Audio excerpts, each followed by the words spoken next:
नमस्कार, आप सभी का इस वीडियो में स्वागत है।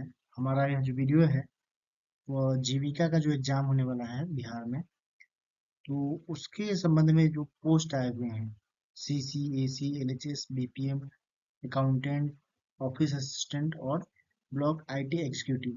तो ये जो एग्ज़ाम होने वाले हैं, तो इसमें बहुत अत्यधिक संख्या में लोग फॉर्म भर रहे हैं, लेकिन बहुत सारे लोगों को कन्फ्यूजन है। कुछ लोग जीविका को ठीक से नहीं समझ पा रहे हैं, कुछ लोग जीविका की संरचना को नहीं समझ पा रहे हैं।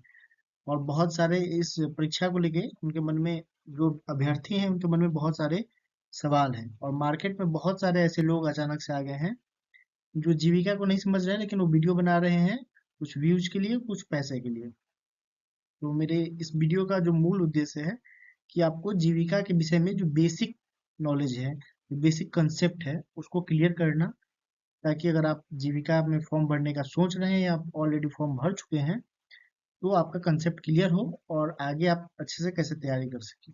तो जो भी पोस्ट है उसमें किस प्रकार के सवाल आएंगे, उसके लिए क्या पढ़ना है, कैसे पढ़ना है, एग्जाम का मोड क्या होगा, कब तक एग्जाम होगा, क्या एक से अधिक पोस्ट पे आप फॉर्म डाल सकते हैं, और ब्लॉक का स्ट्रक्चर क्या होगा, क्योंकि बहुत सारे लोगों को कंफ्यूजन है कि एसी का पद भरा है कि सीसी का या बीपीएम का या क्या, किस पद में क्या काम है नहीं पता है। बस सीट जिसमें अधिक है कभी वो भर दे रहे हैं, कोई कभी किसी दूसरे कारण से कोई आगे बढ़ रहे हैं, और लगातार मेरे पास ऐसे कई लोगों के सवाल आ रहे थे। तो फिर मेरे मन में आया कि क्यों ना एक वीडियो बना के इसको स्पष्ट कर दिया जाए। इसके साथ साथ जीविका क्या है, जीविका दीदी क्या है, एसएचजी क्या होता है, बीओ क्या होता है, सीएलएफ क्या होता है, तो जो बेसिक स्ट्रक्चर है जीविका का उसको इस वीडियो में क्लियर करने का हम प्रयास कर रहे हैं। तो आइए इस वीडियो में आगे बढ़ते हैं, और आप सभी का जो जो भी प्रश्न होगा आप उसे आप कमेंट में डाल दीजिएगा, तो अगर जरूरत होगा तो मैं दूसरा वीडियो बना के आप सभी को कंसेप्ट क्लियर कर दूंगा। तो फिलहाल हम इस वीडियो में और इस स्लाइड में आगे बढ़ते हैं। तो देखिए, जीविका जो है, जीविका का पूरा नाम, जैसे जीविका का ब्रांड, जीविका एक ब्रांड नेम है, और इसका ओरिजिनल नाम, इस संस्था का ओरिजिनल नाम Bihar rural livelihoods promotion society यानी कि बिहार ग्रामीण जीविकोपार्जन प्रोत्साहन समिति है। अब यह जो समिति है, यह बिहार सरकार के ग्रामीण विकास विभाग के अंतर्गत एक स्वायत्त संस्थान है, स्वायत्त संस्था है। इसका मतलब यह हुआ कि इसका अपना सारा कुछ स्ट्रक्चर है, ब्लॉक में, जिला में, राज्य में। परंपरागत रूप से राज्य सरकार का जो बाकी विभाग या संस्था काम करता है उससे हट के, उससे अलग तरीके से, क्योंकि यह जीविका क्या है कि एक प्रकार का विशेष संस्थान है। इसका उद्देश्य था कि बिहार में जो गरीबी है उस गरीबी को खत्म करने के लिए, गरीबी उन्मूलन के लिए एक ऐसी संस्था बनाई जाए जो सरकारी तौर तरीकों से हट के, पेपरबाजी से हट के, वास्तविकता में जमीन पे काम करे और ज्यादा से ज्यादा बदलाव लाए और लोगों को गरीबी रेखा से बाहर निकाले। तो इसी उद्देश्य से जीविका की शुरुआत जो है ग्रामीण विकास विभाग में की गई थी। शुरुआत में यह जो है वित्त विभाग के अंतर्गत था, बाद में इसे ग्रामीण विकास विभाग में शिफ्ट कर दिया गया, क्योंकि जीविका मूलतः ग्रामीण विकास के लिए प्रतिबद्ध है। अब जीविका की जो स्थापना है 2006-7 में वर्ल्ड बैंक के द्वारा की गई थी। मतलब कि इसका जो इनिशियल फंड, पूंजी जो इसमें निवेश किया गया, जो फंड लगाया गया, वह वर्ल्ड बैंक के द्वारा बिहार सरकार को लोन के रूप में दिया गया। उसके बाद जीविका की शुरुआत। बाद में क्या हुआ कि पहले से जो आप सभी को पता है कि स्वर्ण जयंती स्वरोजगार योजना जो चल रहा था, वह योजना जो है बाद में एनआरएलएम के नाम से, यानी कि नेशनल रूरल लाइवलीहुड मिशन, राष्ट्रीय ग्रामीण आजीविका मिशन के नाम से चलने लगा, जिसे आजकल डे एनआरएलएम कहते हैं, दीनदयाल उपाध्याय राष्ट्रीय ग्रामीण आजीविका मिशन। ठीक है। तो जीविका जो है एसआरएलएम भी है, क्योंकि एनआरएलएम हो गया नेशनल लेवल का, और हर राज्य एक अपना एसआरएलएम बनाएगा, स्टेट लेवल का, रूरल लाइवलीहुड मिशन। तो क्योंकि जीविका पहले से ही वही काम कर रही थी, इसीलिए इसको एसआरएलएम का भी दर्जा दिया गया। अब देखिए, अब सबसे बेसिक सवाल कि जीविका दीदी कौन होती है, क्या होती है, और एसएचजी क्या होता है। इस सवाल का जवाब ऐसे समझिए आप कि जैसे गांव की एक आम महिला, कोई भी ऐसी महिला या लड़की जो 18 साल से ऊपर की है, और अब वो अभी वो बेरोजगार है या गरीबी में है या कुछ समान परिवार से लेकिन कुछ करना चाहती है, तो ऐसे 12 लोग जब इकट्ठा हुए और मिलके उन्होंने एक समूह बनाया, ठीक है, समूह बनाया, तो समूह हो गया स्वयं सहायता समूह, सेल्फ हेल्प ग्रुप। और इस ग्रुप से जो लोग जुड़े, जो महिला जुड़ी, उन्हें जीविका दीदी कहा गया, क्योंकि बिहार में यह एक जन आंदोलन भी है। जैसे पहले किसी महिला का परिचय उसके पति, पिता, पुत्री के नाम से होता था जनरली। पिता के नाम मतलब पत्नी के नाम से, पति के नाम से, पिता के नाम से, या उसके पुत्र के नाम से, कि मतलब कि व्यक्ति ए की बेटी है, या व्यक्ति ए की पत्नी है, या व्यक्ति ए की माँ है। तो इस कल्चर को खत्म करके कि उनका एक अपना सेपरेट पर्सनल आइडेंटिटी हो, वह जीविका दीदी के रूप में मिला। ठीक है, मतलब कि जो महिला जीविका समूह से जुड़ी वो सभी महिलाएं जीविका दीदी कहलाएं। जैसे आशा कार्यकर्ता के रूप में जो काम करती है उन्हें गांव में आशा दीदी या आशा वर्कर दीदी, या फिर आंगनबाड़ी के रूप में जो महिलाएं काम कर रही हैं उनको आंगनबाड़ी दीदी के रूप में पहचाना जाता है। उसी प्रकार से जो भी महिला, कोई भी महिला किसी भी प्रकार से जीविका के समूह से जुड़ा हुआ है उसे जीविका दीदी के रूप में कहा जाता है। ठीक है, अब इसमें जो है 12 दीदी, यहाँ ध्यान देने वाली बात है कि 12, ठीक है, 12 दीदी मिलके एक समूह बनाती है जिसे स्वयं सहायता समूह यानी जीविका समूह कहा जाता है। इस समूह का प्राथमिक उद्देश्य यह होता है कि 12 महिलाएं जो गरीबी में हैं, या अभी दिशाहीन हैं, या फिर वो कुछ करना चाहती हैं, वो एक साझा ग्रुप बना के, कॉमन प्लेटफॉर्म पे आके आपस में अपना विचारों का आदान प्रदान करके और कैसे आगे बढ़ा जाए, इसके लिए एक जो है बुनियादी संगठन खड़ा करती है, आपसी विचार विमर्श करती है, और फिर उस कॉमन कॉमन जो गोल है उनका उसको प्राप्त करने का प्रयास करती है। ठीक है, तो इसमें जो है ये जो 12 दीदियों का एक समूह बना, इसे एसएचजी कहा गया। और इसी प्रकार से जब मान लीजिए कि एक किसी एरिया में 12, 15, 20 एसएचजी बन गया, तो उस एसएचजी का समूह जो बनाया गया, ठीक है, उसे सीएल बीईओ कहा जाता है। ठीक है, और फिर जो है 12 या 12 से अधिक, 20, 30 बीईओ को मिला के उनका एक जो समूह बनाया गया उसे सीएलएफ कहा जाता है। आगे भी हम समझेंगे। अब देखिए, सबसे पहले बेसिक बात है कि समूह काम कैसे करता है। समूह काम करता है, इसमें एक नियम है पंचसूत्र। 5 इसके नियम है। सबसे पहले क्या होना चाहिए, नियमित बैठक होना चाहिए, यानी 12 लोग मिल गए तो हर सप्ताह में साप्ताहिक बैठक होता है, यानी महीने में 4 बैठक उनको करना है समूह। तो नियमित बैठक होगा, फिर नियमित बचत होगा। बचत कितना होगा, 10 रुपया, मिनिमम 10 रुपया करना है, मैक्सिमम आपका जितना समूह के सदस्य को इच्छा हो उतना कर सकते हो। तो प्रत्येक, अगर मान लीजिए कि 12 लोगों का समूह है या 10 लोगों का समूह है, तो सभी ने अगर 10-10 रुपया भी बचत किया, तो सप्ताह में 100 रुपया, 120 रुपया बचत हुआ। ठीक है, और इसी प्रकार से महीने में 400 या 480 रुपया बचत हुआ, या उससे अधिक भी हो सकता है। ठीक है, तो पहले महिलाओं के पास एक भी रुपया नहीं था, लेकिन वो धीरे धीरे, अब 10 रुपया बचत तो कोई महिला कर सकती है। ठीक है, एक एक रुपया भी बचाएगी तो आराम से हो जाएगा। तो अब उनके पास क्या है, 400-500 रुपए का कॉमन पूंजी है, कॉर्पस है। अब इसी प्रकार क्या होता है कि इसका पहला सूत्र क्या है, नियमित बैठक, दूसरा नियमित बचत, तीसरा है नियमित लेन देन। कि अब ये नहीं कि पैसा जमा हो गया, आपस में आदान प्रदान होते रहना चाहिए, लोनिंग होना चाहिए। तब क्या होगा कि जब पैसा रोटेट होगा तो पैसा से पैसा होता है, पैसा बढ़ेगा, तो नियमित लेन देन होना चाहिए। उसके बाद चौथा काम है कि नियमित लेखांकन होना चाहिए। जो भी काम हो रहा है, जो बैठकें हो रही हैं, जो लेन देन हो रहा है, सब कुछ रजिस्टर में लिखा जाना चाहिए। और पांचवा है कि उसका नियमित ऋण वापसी होना चाहिए, यानी कि कोई ले रहा है तो जनरली 20 किस्त में ऋण वापसी कराया जाता है। ठीक है, छोटा रकम में तो कोई जरूरत नहीं है, लेकिन ज्यादा जैसे 20,000, 1 लाख, 2 लाख, 3 लाख रुपया अगर ले रही है, तो आइडियली 20 किस्त का हम लोग वापसी नियोजन जीविका में बनाया जाता है। अब इसमें क्या होता है, देखिए इसमें इसका प्रोसेस क्या है। सबसे पहले महिलाएं, 12 महिलाएं जुड़ी, एक समूह बना ली। समूह बना ली, उसके बाद बचत करना शुरू करेगी, और 3 महीने तक जब बचत करेगी, तब जो जीविका के जो पदाधिकारी हैं क्षेत्रीय प्रखंड स्तर के, वो उसको मॉनिटर करते रह रहे हैं, क्योंकि पहले उन्होंने समूह बनवा दिया। उसके बाद 3 महीने जब लेन देन होगा रेगुलर, तब वो करें उनका उस समूह का बचत खाता किसी स्थानीय सरकारी बैंक में करवा देंगे। खुलवा दे। और फिर उनका जब बचत खाता खुल जाएगा तो बचत खाता में पैसा जमा करने लगेंगे, लेन देन करने लगेंगे। उसके बाद जीविका की तरफ से रिवॉल्विंग फंड या परिक्रमण निधि दिया जाता है, ठीक है। 30,000 रुपये अभी के समय में है, जो वन टाइम एक तरह से ग्रांट के तौर वो वापस नहीं लेती है सरकार, उसी समूह में वो रोटेट होते रहता है, ठीक है। फिर आगे जब वो लेन देन अच्छे से करते रहती हैं तो आईसीएफ दिया जाता है, ठीक है, जिसे इनिशियल कैपिटलाइजेशन फंड कहा जाता है, या कम्युनिटी इन्वेस्टमेंट फंड, ठीक है, तो दिया जाता है।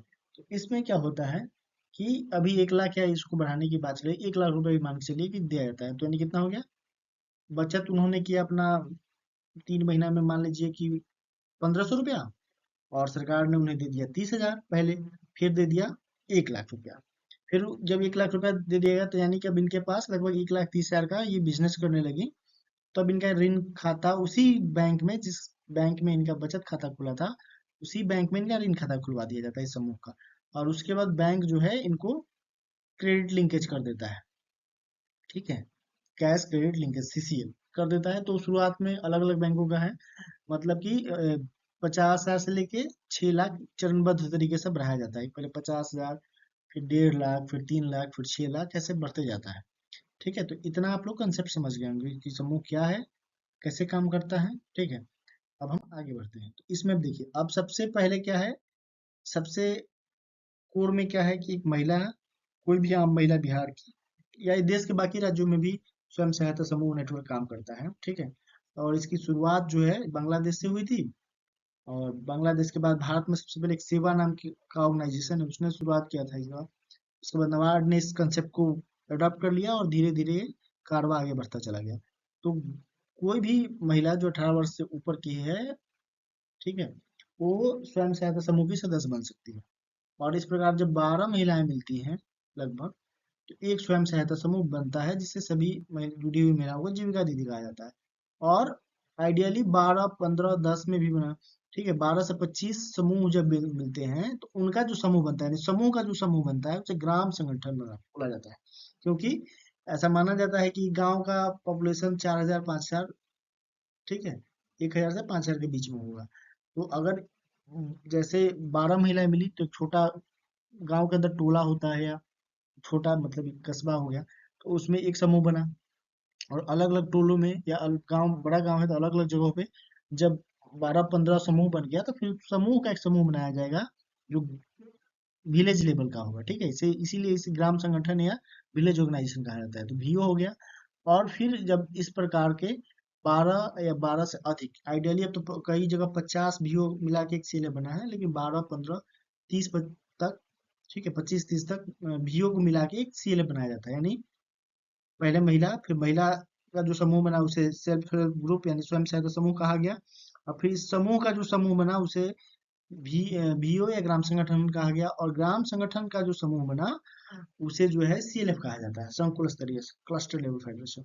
अब क्या होता है कि सभी स्तर पे, यानी स्वयं सहायता समूह के स्तर पे, या फिर ग्राम संगठन के स्तर पे, या फिर संकुल के स्तर पे, ठीक है, सभी स्तर पे 3 पदाधिकारी बनाए जाते हैं। तो 3 पदाधिकारी में एक होते हैं अध्यक्ष, दूसरी होती है सचिव, और तीसरे होते हैं कोषाध्यक्ष। इस ये 3 लोग जो होते हैं प्रमुख होते हैं, वही पैसे का बैंक से निकासी करना, बैठक कराना, सब कुछ कराया जाता है। और इन सभी स्तर पे लोगों को सपोर्ट करने के लिए अलग अलग कैडर जीविका सामुदायिक संगठनों में बहाल किए गए हैं। जैसे कि सीएम होती है, एक तरह से सचिव कह लीजिए, सचिव भी एक पद है, लेकिन फैसिलिटेटर के तौर पे, ठीक है। तो एक सीएम होती है जो समूह का बैठक कराती है, बुक कीपर होते हैं जो ग्राम संगठन का बैठक कराते हैं, और एमबीके होते हैं या सीएफ होते हैं जो सीएलएफ स्तर पे काम करते हैं। और तीनों स्तर पे तीन तीन पदाधिकारी, अध्यक्ष, सचिव, कोषाध्यक्ष होते हैं।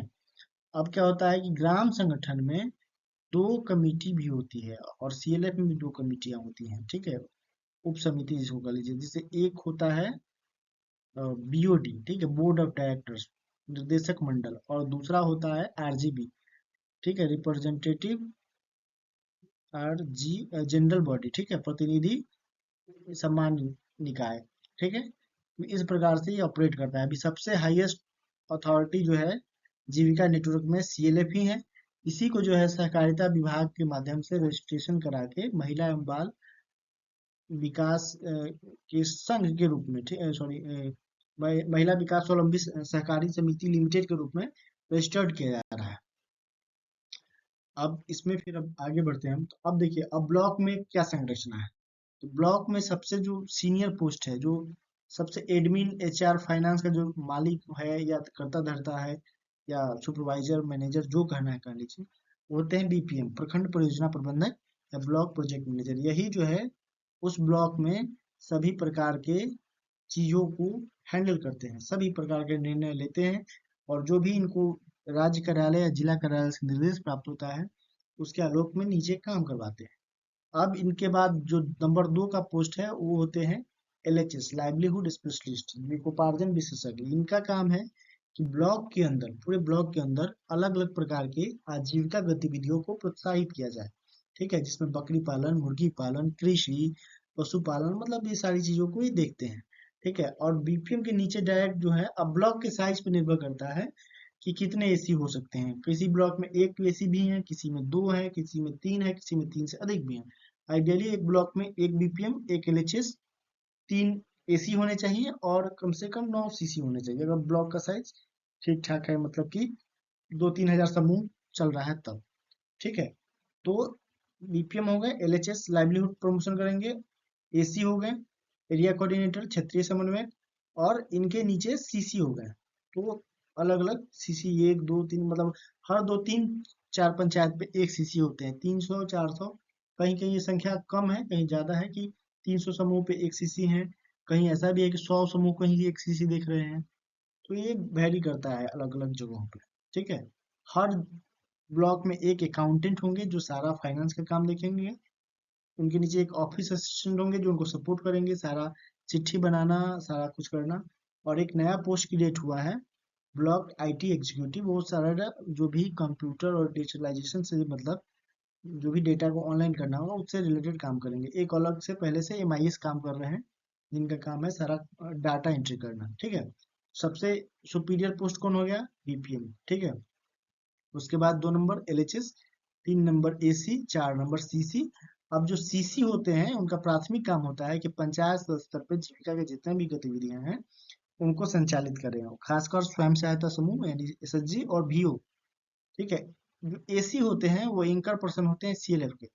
यानी कि अगर एक ब्लॉक में 3 एसी हैं तो 3 सीएलएफ है, तो हर एक एसी को एक एंकर पर्सन बना दिया जाएगा। ठीक है, एलएचएस पूरे ब्लॉक में लाइवलीहुड गतिविधियों को संचालित करेंगे, लेकिन ये बीपीएम के अंदर में सभी लोग काम करते हैं। ठीक है, अकाउंटेंट का काम है सारा अकाउंट देखना, और ये जो नया पद क्रिएट हुआ है ये ऑनलाइन सारा काम अपलोड करवाएंगे, जितना एंट्री वगैरह सब कुछ होगा। ठीक है, ऑफिस असिस्टेंट का काम है चिट्ठी बनाना और सब कुछ संधारित करना। अब ये जो पोस्ट है ये तो सभी पोस्ट फील्ड स्तरीय है, मतलब फील्ड आपको जाना है। बीपीएम जो है अपने सुविधा, क्योंकि बीपीएम के पास प्रशासनिक व्यस्तता अधिक रहती है तो बाकी सारी चीजों में एंगेज रहते हैं। ठीक है, लेकिन एसीसीसी को एफएलटी वगैरह भी मिलता है, अलाउंसेस फील्ड जाने के लिए। आपको फील्ड जाना है, फील्ड का प्योरली जॉब है। ठीक है, अब आगे बढ़िए। अब जो है एग्जाम कैसे होगा, तो एग्जाम का ये जो है आपका पैटर्न है। अब इसमें जो है कि लिखा हुआ है कि एक मन में सवाल है कि क्या होगा, कैसे एग्जाम होगा। तो इसमें देखिए, इसमें पहला जो एक पोस्ट है, जो ऑफिस असिस्टेंट और ब्लॉक आईटी एग्जीक्यूटिव को छोड़कर बाकी सारे पोजीशंस में इस पैटर्न पे एग्जाम पे। ठीक है, एग्जाम टीसीएस कराएगा, फॉर्म भी वही भरवा रहा है। और ये मान के चलिए कि 1 महीना से 1.5 महीने, 1 महीने के अंदर अंदर, यानी आपका 18 अगस्त को अंतिम तिथि है, 18 सितंबर के आसपास या उससे पहले 15 सितंबर तक आपका एग्जाम हो जाएगा। एग्जाम कैसे होगा, 70 नंबर का एग्जाम होगा। ठीक है, 80 मिनट में 70 क्वेश्चन करना है। और आपको मिनिमम जो है, अगर आप जनरल कैटेगरी से हैं, ईडब्ल्यूएस से हैं, बीसी से, जनरल से हैं अगर आप, तो आपको 50 नंबर मिनिमम लाना पड़ेगा। यानी 35 नंबर अगर आप नहीं लाते हैं इस एग्जाम में तो आप ऐसे ही डिस्क्वालीफाई हो जाइएगा। ठीक है, और अगर आप ईडब्ल्यूएस, बीसी और ईबीसी से हैं तो 45% लाना होगा, और एसटी एससी से हैं तो 40% लाना होगा। तभी आप जो है क्वालिफाई कर पाइएगा, अदरवाइज ऐसे ही आप छट जाइएगा। मतलब अगर आप एस टी एस सी हैं तो भी 28 नंबर आपको लाना होगा। अगर आपका मात्र 25 नंबर आता है इस एग्जाम में तो आप ऐसे ही बाहर जाइए। और जनरल से हैं तो अगर जैसे आपका मान लीजिए कि 32 नंबर आया, तो ऐसे ही बाहर हो जाएगा, तो मतलब 50 नंबर, 50% यानी 35 नंबर तो आने ही चाहिए। अब इसमें क्या है देखिए, इसमें है कि अवार्ड और ऑनर्स, नेशनल इंटरनेशनल जितने अवार्ड्स मिलते हैं उससे जो है 3 क्वेश्चन आ सकता है, एक एक नंबर का 3 क्वेश्चन। इसी प्रकार से जितने भी गवर्नमेंट स्कीम्स हैं, खासकर जैसे ग्रामीण जो है विकास संबंधित जो है, उसमें जो है आपको 3 क्वेश्चन आएंगे, ठीक है। जैसे प्रधानमंत्री आवास योजना, मुख्यमंत्री आवास योजना, पेंशन वगैरह का जितना कुछ है, मनरेगा है, तो इन सब चीजों से मतलब 3 क्वेश्चन आएंगे। उसके बाद history of India, modern India का, ठीक है, खासकर आजादी का कालखंड और उसके बाद का कालखंड, उससे 3 क्वेश्चन आएंगे, ठीक है। जितने भी नेशनल और इंटरनेशनल ऑर्गेनाइजेशन है, ठीक है, जैसे कि संयुक्त राष्ट्र, यूनाइटेड नेशन, ब्रिक्स, ठीक है, एशियान है या सार्क है, ठीक है, तो ये सब जितने भी ये हैं ऑर्गेनाइजेशंस हैं, ठीक है, उससे संबंधित सारे क्वेश्चन आएंगे। विश्व बैंक क्या है, डब्ल्यूएचओ क्या है, ठीक है, ये सब से 3 क्वेश्चन आएंगे आपके। उसके साथ साथ साइंस और टेक्नोलॉजी में जो अभी बेसिक साइंटिफिक कॉन्सेप्ट है, रिसेंट डेवलपमेंट्स है, ठीक है, जैसे कुछ नया आविष्कार हुआ है, उसमें कुछ ज्यादा कुछ चीज चर्चा में है, उससे 3 क्वेश्चन आएगा। इसी प्रकार से स्पोर्ट्स से जो है, ठीक है, क्रिकेट हो या ओलंपिक का गेम्स हो या फुटबॉल हो या बाकी गेम्स हो, तो उससे जो है आपके 2 क्वेश्चन आएंगे। और टीसीएस एग्जाम लेता है तो काफी कॉन्करेंट और रिसेंट एग्जाम्पल लेता है, मतलब कि बहुत लंबे पुराना पुराना नहीं लेगा, सब कुछ नया नया लेता है। टीसीएस जो है इसका काफी बढ़िया इसका रहता है, ठीक है। इसी प्रकार से आपका एनालिटिकल रीजनिंग में जो है, ये सारे कुछ जो उसके जो सब कैटेगरी हैं उससे 3 क्वेश्चन आएंगे, ठीक है, यहाँ पे।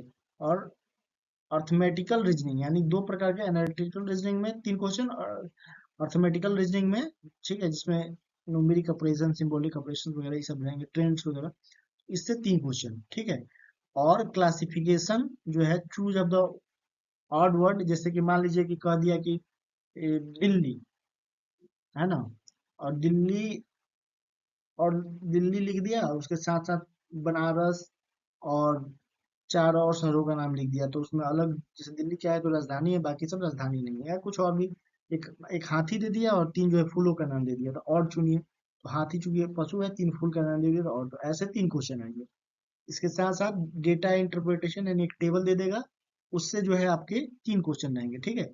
और यहाँ पे मैथ यानी बेसिक मैथ जो है, क्वांटिटेटिव एप्टीट्यूड, उससे 9 क्वेश्चन रहेंगे।